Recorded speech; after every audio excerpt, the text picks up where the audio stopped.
Hello, my name is Jean and I am a knitter. And today I'm not only talking about knitting, but I'm talking about weird little knitting gadgets. And this is one of my favorite knitting gadgets or companions. He keeps me company while I knit. This is Bon Bon, the defender of the yard who desperately needs a haircut. I was ripping something out last week and people were warning me, oh no, don't make a horrible mess. Don't tangle up your yarn. And I said, no, I'm going to put it on a niddy noddy and wind it up. And not everybody knows what a niddy noddy is. It's not actually always a knitting tool. A lot of times it's a tool for people who spin.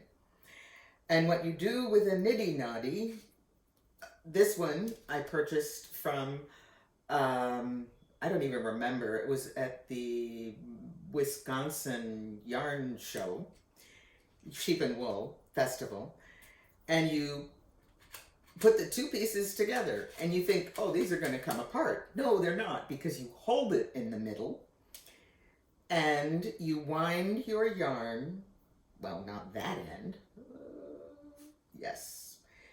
You wind your yarn around and around and around and around, and it makes a skein out of it as you're ripping. And then you can see my yarn is actually wound, oh dear, purple on purple, well, against my shirt, maybe you can see it, but it keeps it orderly, and you can even count. There's an old rhyme that they use, niddy noddy, two heads, one body, 'tis one, tain't one, 'tis one, tain't one. But you go, 'tis one, tain't one, 'tis two, tain't two, 'tis two, tain't two, 'tis three, tain't three, and it counts. But I don't need to count because I'm just doing it for as much yarn as I have. But when you get done, you can take it off the niddy noddy and you have it contained in a skein that you can put on a skein swift and wind up into a ball using a yarn winding tool like my Stanwood, which I've had several, and that's my favorite. Now that I've just turned this into a skein, I'm just going to wind it around my cake, which is what I do when there's, you know, a smaller amount. Like when I've had to rip out a row. But that's okay. I won't have a horrible tangled knot of yarn to deal with in my knitting. And when I talk about ripping out a row, well, you know, I have to do that every now and again. But I'm working on a new shawl. I'm using yarn from the Neighborhood Fiber Company. And one of the other knitting gadgets I am showing you here, these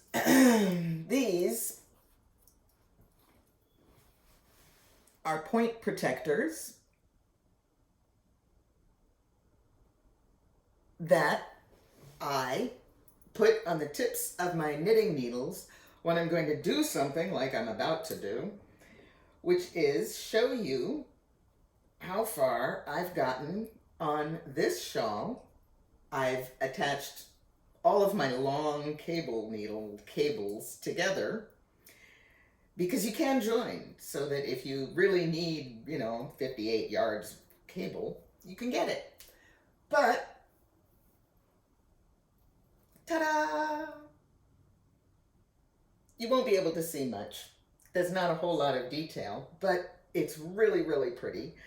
It will look like a blooming dahlia when I am done. And the designer is Nim Teasdale. And no, for a change, this is not a free pattern.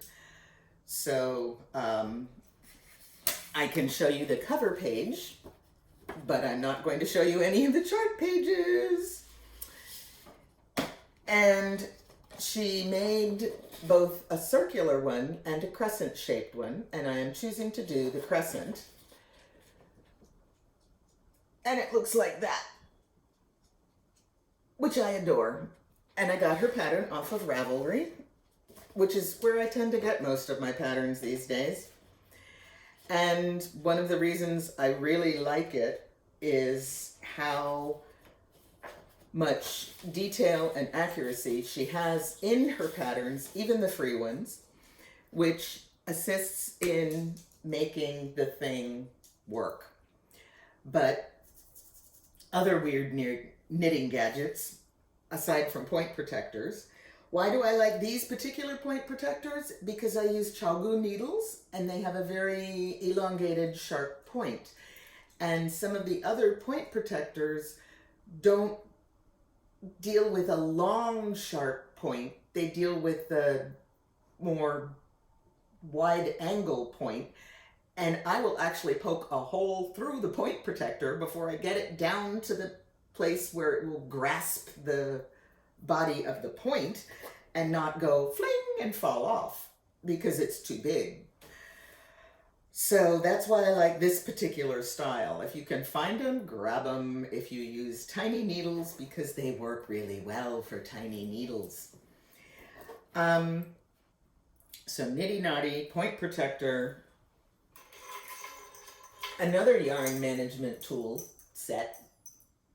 I have 2 of them and they always tangle. This is a ball holder for people who knit on the go. Well, I got it backwards. Take your ball of yarn.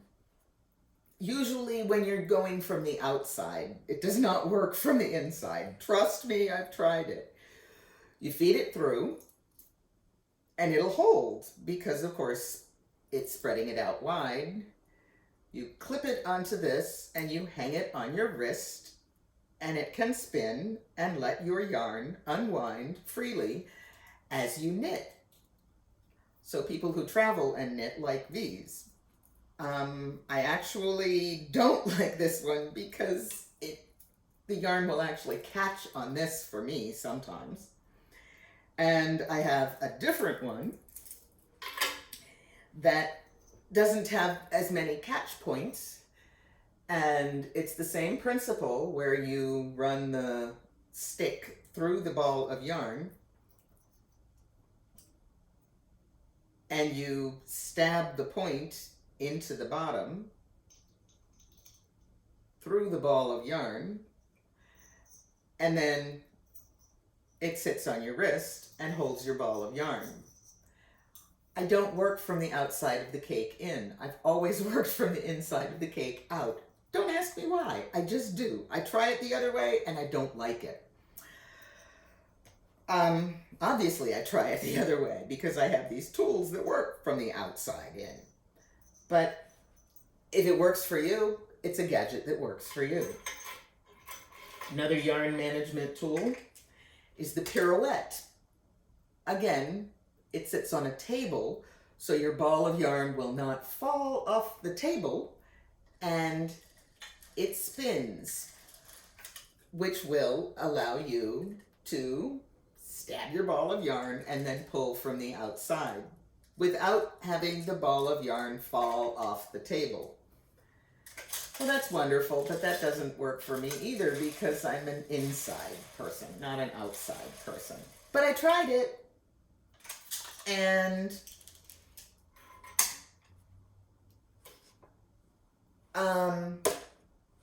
when I'm working multiple colors or multiple strands, I have several different ways I can keep the 2 strands separated.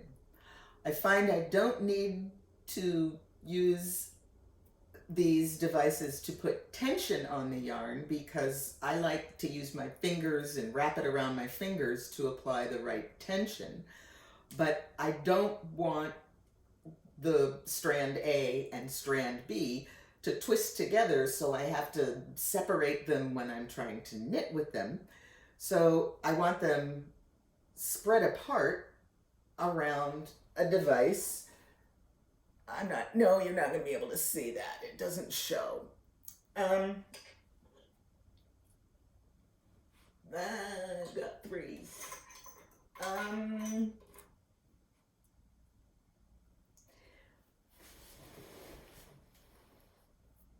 There's one of these.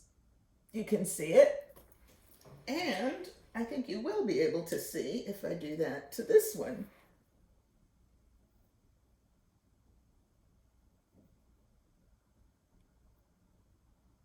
Believe it or don't, I had some leftover copper wire from an electric project my husband did. And I took my jewelry beading tools and bent that into that shape all on my own. And it works really, really well. And it's one size fits all. So this is my own design of a knitting accessory. Yay! If you want to make one for yourself, go right ahead. You fold it in half, you curve it around your finger, you put two eyes on it. It's not a big deal. But that's one of those yarn management tools. And I realized that what I do a lot of times is what I call cross-crafting. And it means I used jewelry making skills to create something that works for knitting, and there's nothing wrong with that. The niddy noddy is actually something I learned about when I learned how to spin. And you're winding yarn into skeins when you're hand spinning, and you need a niddy noddy. Now, niddy noddies for that are larger. This makes a skein that is 1 yard, and the niddy noddy that I had was about that much bigger, and it made a skein that was 2 yards long. So every wrap around gave me 2 yards, and every wrap around here gives me 1 yard. I don't mind, I don't care, I just want it wound. What I love about this, some niddy noddies you can twist the top so it becomes flat, but this comes apart and becomes tiny so you can fit it into a bag and store it away. I wish I could tell you, but she did not print anything on the 3D printed to indicate the name of her shop, and I cannot remember. I wish I could find it, but that's what I'm working on. Those are some knitting gadgets, and it's cross-craft skills. And we always do things like that. You don't realize it until you stop and think and go, wait a minute, where did I get this from? I learned this when I learned how to, and then I'm using it for, so yeah. But this Neighborhood Fiber Company, I'm actually using, let's see, this color is Petworth. This color is Sandtown Winchester. Those are both in this. And both of these skeins are Lauraville, which I liked, and I chose them on purpose because each skein is unique and there is a difference, and this one's going to get used next and this one's going to get used last, so it goes from dark at my neck to much lighter at the hem of my shawl. And I'm looking forward to it.